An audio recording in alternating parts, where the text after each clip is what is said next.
Maligayang Pasko! Maligayang Pasko! Maligayang Pasko!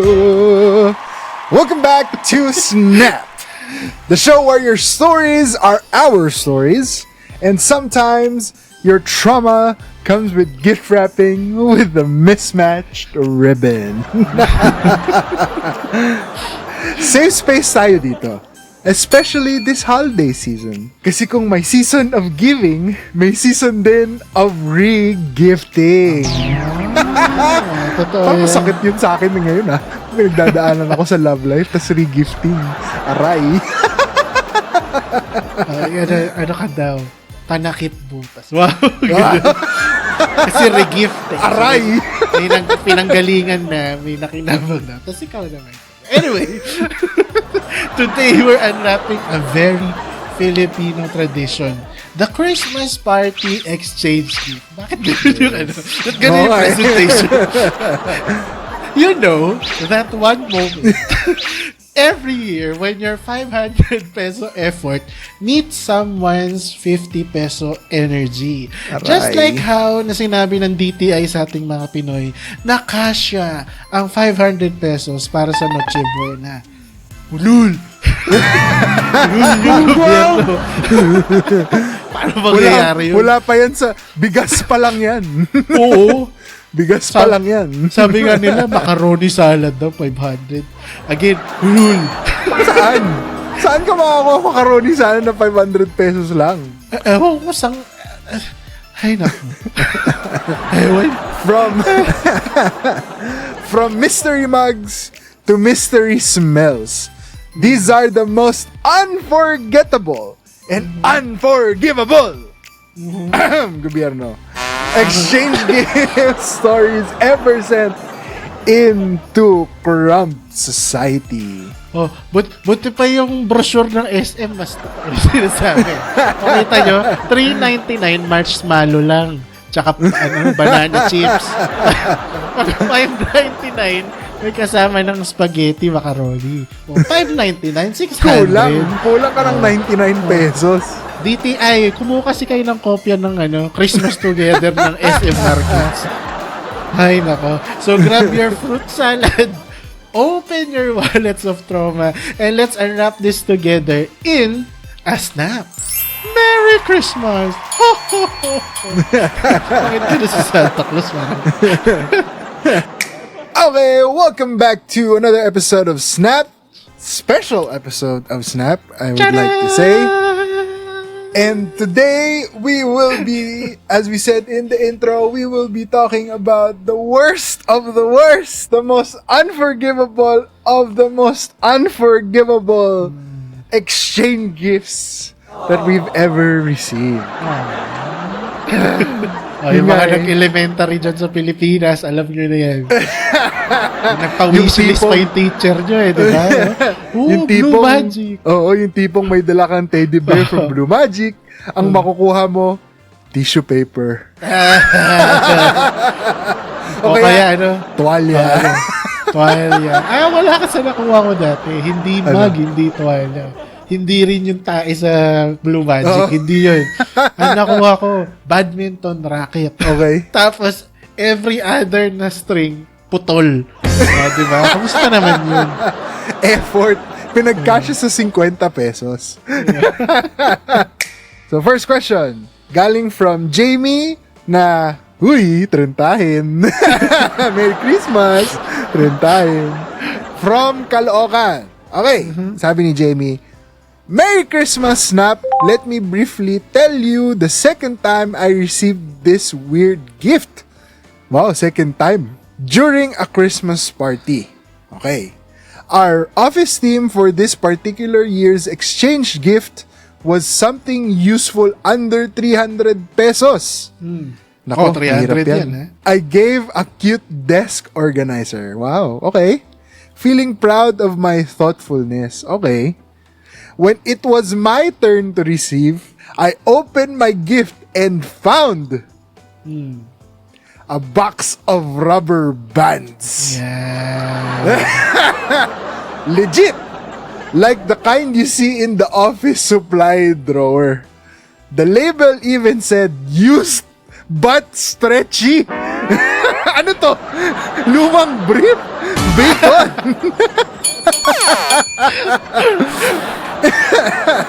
Again, the theme was something the useful theme. and not something used. Medyo hindi marunong yung office mate mo ng English. Pasensya na. My office mate said it was eco-friendly daw. Wow, nakatulong siya sa environment. Kasi used, hindi useful. Until now, I still use them. Oh, tingnan mo, ginagamit mo rin pala Hindi eh. naman pala eh. To hold my grudge. I use it one time as well para bunutin yung mga balahibo nitong office mate kong ito. Jamie, ang galing mo. Ang galing mo. Niregaluhan ka lang something used, hindi useful, pero ginamit mo pa rin. Parang lumang brief na bacon na yung garter, pwede pa. But Side A, stretchy. side B, side C, side D. Uy, maraming ganyan pag Christmas party. May mga kaklase ako dati, naaalala ko, umiyak bigla. Dahil lang bigay nga nila Blue Magic. Tapos ang ka-exchange gift nila. Eh, kasi hindi mo naman alam kasi, di ba, kung sinong mabubunot mo. Yes. Nabunot to. Mug. Pagbukas ng mug, may mga goma. Hindi gomang hiwa-hiwalay. Talagang tinirintas na gano'n. Parang nilumban. Gusto na kasi dati ginaganon. Pero, Yeah. Diyos ko po. Grabe. Para sa mga may planong magbigay ng walang kwentang regalo ngayong Kapaskuhan sa mga Christmas party nyo. Alam ko yung ibang kumpanya nag-Christmas party na eh. Pero sa mga Christmas party pa lang, utang na loob. Mag-isip na naman loob. kayo. Mag-isip naman kayo. Hindi naman sinabi na bumili kayo ng microwave. Punta kayo sa mga Miniso, di ba? Oo. Kaya uso nga ngayon yung KKV. Ano yung from KKV? China. Para siyang malaking Miniso na sobrang mura na mga bilihin. Tapos nasa mga premium na mall siya. Basta maganda yun. Pumunta kayo dun. Pag may nakita kayong KKV, gusto ko sana i-joke ito. Tinanong mo, ano yung KKV? Kanya-kanyang variant. Pwede rin naman.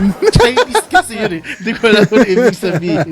So, di ba, mag-isip na po kayo ng bibili. Yes. Kawawa naman yung makakabunot sa... Oo nga, kawawa regalo. naman.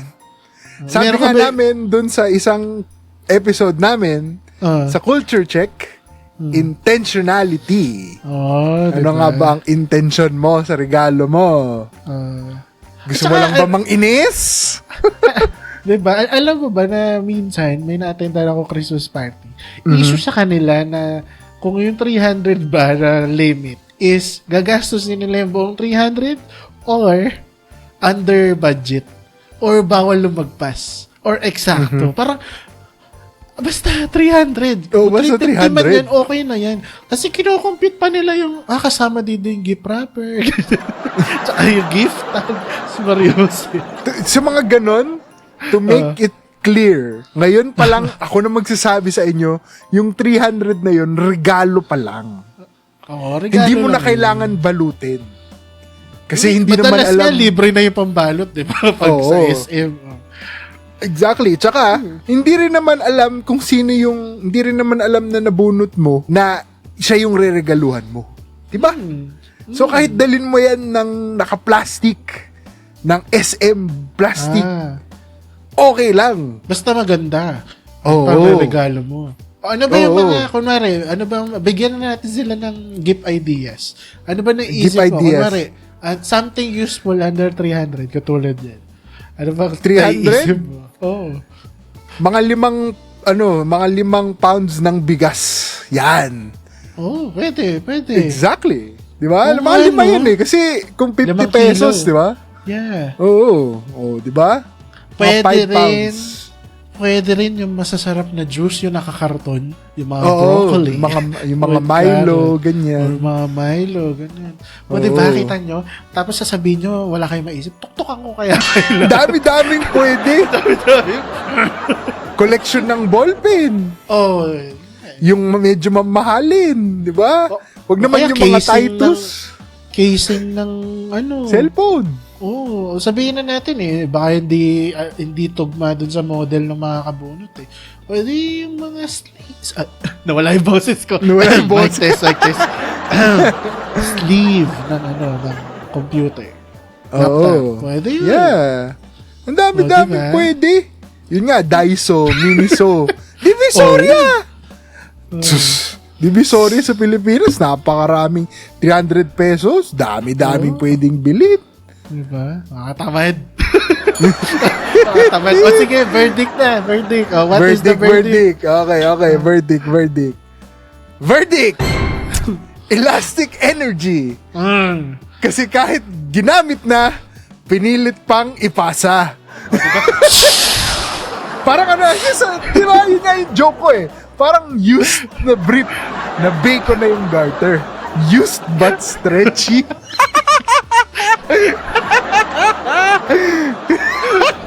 I cannot. Tunay na elastic energy yun. Tip daw, paano daw malalaman kung umaayaw na yung brief mo? Pag yun nga pag bacon na yung garter. Kapag mismo yung itlog mo, hindi na niya kaya saluhin. Itapon mo na yung dye. Medyo din po Palitan sa panty, niya. Pagpahingahin nyo na. Please, wag nyo intayin na parang apparition na yung itsura ng panty nyo o brief nyo bago nyo papalitan. Okay. Next question. Let's read from galing to kay Mika 29. Malapit na mag-trentahin. No, 30. Tumitita. From Laguna. Sabi niya, "Hi Snap, our barkada did a parang nabasa ko to. Parang kilala ko to. Our barkada did a Christmas exchange gift with a 500 peso. Oh, laki Laki, 500 pesos. Oh, Minimum! Wow! Minimum. So, ibig sabihin, yung ceiling nila, mas mataas. Oo. Baka doble or something. Anyway, I was super excited until I opened mine and saw one piece of hot dog. Yeah, I definitely noticed. Frozen solid inside a Tupperware. My friend said it was a quote-unquote symbolic gift because you always joke about eating a hot. Again, bakit may quotes? May quotes? Ba't may quotes? During road trips. Kayo Anong ginagawa sa road trip mo? I appreciated the thought but I still had to explain to my mom why there was a single hot dog going in our fridge. Okay. Wait, hindi ko gets. Gets ko to kung bakit. Kasi kilala ko to. It came from a friend. Okay. Ikakat na lang natin to. So kung nagtataka kayo kung ano yung pinagsasabi namin, ba't puro tut. Buy premium. Buy premium. Ayan. Subscribe to our Patreon. Yan. Subscribe. Correct. Exclusive content. Pero parang gets to naman ako na ibig sabihin. Kasi in air quotes. Napaka-inosente ko lang pong tao. Hirap paniwalaan pero inosente ako. Okay. Pero maraming ganyan kapag Pasko. Maraming nagbibigay ng mga symbolic gifts. Yes. Mga inside joke. I remember one year, ang binigay sa akin na gift, ayan, nasa harap ko, is a bag. Okay. A bag na wallet. As in yung itsura niya, backpack, may strap talaga. It's because mahilig ako bumili ng bag. So para lahat, ito as a symbol of your year, that was 2022. As a symbol of your whole 2022, dahil wala kang magawa, gusto mong bumili ng bag. Here's a coin purse pala. Coin purse. That's shaped like a bag. Symbolic nga naman. So, symbolic. Pero okay yun, di ba? Hindi naman yung hotdog. Parang, grabe ba? Hotdog. Single hotdog Nasa Tupperware na frozen. So, tinanong mo, ba't hotdog? Kasi, tut. May emotional baggage yung hotdog na yun, no? Meron yan. Ayoko sanang gawin tong public kasi very private. Pero, December 24, 2022, Christmas Eve, pinakauna kong nakuhang regalo is yung aking kalayaan. Kalayaan saan, kamo? Kalayaan Saan? Uh. Kalayaan sa una kong girlfriend.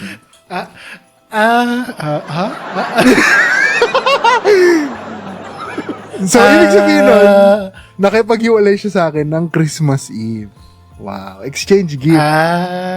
Diba? In exchange gift niya yung relasyon namin. Diba? Nabulag siya dun sa, dun sa abs nung kabila eh. O kasi ab lang. Hindi ab yung atin. Ang tawag dyan, tabs. Baka taba. Anyway, verdict. Okay, verdict for this question. Ang aming verdict is 1 hotdog short of a miracle. Bakit kanyo? Kasi sa Pasko, lahat may handaan. Pero ikaw, my self-reflection. Tsaka hotdog sa Tupperware. Kumatas na yung red, di ba, sa Tagaytay. Umaga pumasok, yung Christmas party gabi, ay di kumatas na yung hotdog. Kumatas na yun. Next question ay galing kay Patrick na 32. Wow, lumag-trentahin din. Wow, mga trentahin yung mga natin mga nagtatanong. Okay. 32 from Iloilo. Okay, sabi niya, Hi, Crab Fam! My company had a Monito-Monita gift exchange. In my Monita, specifically wrote, I want perfume. Wow, perfume. Okay. So, I went to buy a decent cologne. When it was my turn, I opened my gift and it was a half-used body spray. Wow. The notes inside... So, siya nag-effort siya. Oh, pero yung nakuha niya, half-used body spray. Okay, so sabi, the note inside said, Hope you like this. I already tested it for you. Wow! It still had fingerprints on the cap. I swear, it smelled more like betrayal than musk. Wow. I know. Wow. Parang let's say crispy pata, binigyan ka ng sabi, bibigyan kita crispy pata. Pagdating sa'yo, may kagat na yung crispy pata. Sabi, tapos sasabihin, ay, kailangan ko munang tikman kasi diba, ako yung chef. Kailangan ko munang tikman. Baka may lason. Baka may lason. Mga boys na ito. Para kay Patrick na nagtatanong, gusto ko lang din sabihin na, pwede ba pakitaob mo lang yung bote? Pakitingnan mo lang, baka yung ilalim may nakatape nakalagay, tester. Actually, it's not the actual product. Hindi the actual tester. Product. Baka ano lang yan, baka nenok. Patay tayo pala kalahati na. Wala nang value. Nanenok pa. Diba? Kaya pala kalahati. Yes. Yun yung Pero yun yung nakakatawa dito eh. Kasi yung mga nagre-regalo ng ganyan, sobrang confident nila eh. Parang, meron ako nung gusto mong regalo. Parang, okay, yes. Proud pa eh. No? Proud ka pa eh. Hampasin kita eh. Proud ka pa eh. Slightly used. Ang kapal ng mukha mo kasi parang regalo na nga tapos slightly used pa. So, yung mga nagre-re-gift, ang galing, di ba? So, yung mga nagre-re-gift, pakitandaan to this is a point. Kaya may bell. Yung mga nagre-re-gift, hindi yan nagre-re-gift dahil gusto lang nila yung season of giving. Di ba? Ganun? Hindi. Yes. Naghahanap sila ng tapunan ng basura nila. Yes, exactly. Yun ang totoo doon. Yes, exactly. Kaya kung may ayaw ka na... pa yan? Go ahead. Hindi, kaya kung may ayaw ka na tapos naiisip mo, gift ko na lang to. Dahil, wag na, please. Wag na. Taniman mo itago mo na lang. Itago mo, taniman mo ng buto ng sili. Or i-donate mo na lang. Yan, donate. Hindi yung i-re-gift mo. Kasi ang kapal ng mukha mo pag ginawa mo yun. May mga nagre-re-gift pa dyan. Yung original gift wrapper, doon din nilalagay. Nilalagay. Bastusan talaga. Bastusan eh. Verdict. Ay, verdict. Okay, for this. verdict. Ay, scent of betrayal. Kasi nothing says Christmas like you the second hand. Oh, diba? Kasi, di pa ako. Diba, ganun. Di pa Pero ito, pa. Udi tole. Ito, udi second hand. Gamit na. dahil dyan, tatanghal na namin ang Hall of Fame Secret or Story of the Week. And for this week's Hall of Fame Secret of the Week or Story of the Week, we're nominating sino? Si Mika from Laguna. Ito ba Because yung- only in the Philippines can a single hotdog become a symbol of friendship and poor gift planning. Iconic nga naman. Kasi kahit saan ka pumunta, hindi ito mangyayari. Regaluhan ka lang nag-iisang pirasong hotdog na nasa Tupperware Nasa Tupperware. na frozen. You Ay, know? naku. Congratulations, Mika. Here's I your guess, digital I guess pasalamat certificate. na lang tayo na hindi niya kinagatan yung hotdog. Kailangan pa rin natin maging grateful. Oy, Mika. Nice kayo, ha? Gusto nyo buhay nyo.